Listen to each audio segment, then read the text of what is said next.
మహామహిమాన్వితమైన అంగారక సంకష్టహర చతుర్థి నాడు గణేశుని 5 రూపాయలు.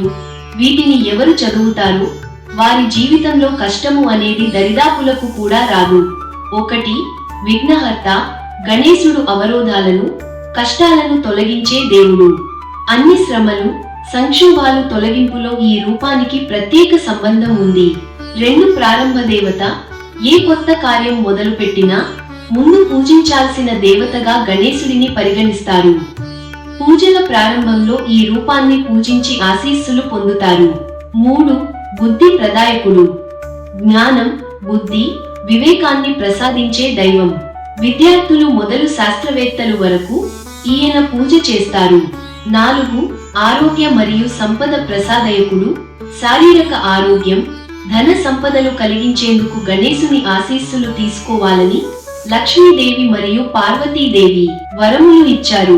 5. సంకటనాశకుడు.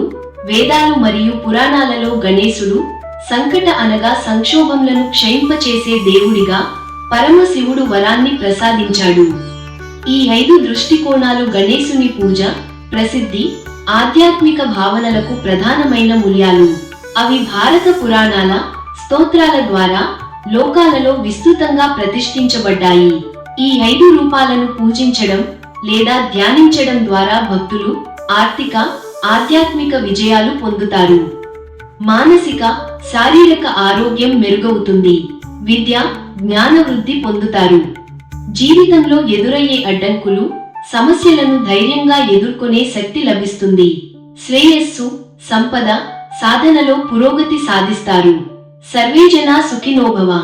మా ఛానల్ ను సబ్స్క్రైబ్ చేయండి, మా వీడియోలను లైక్ చేయండి మరియు మీ ఫ్రెండ్స్ కి షేర్ చేయండి.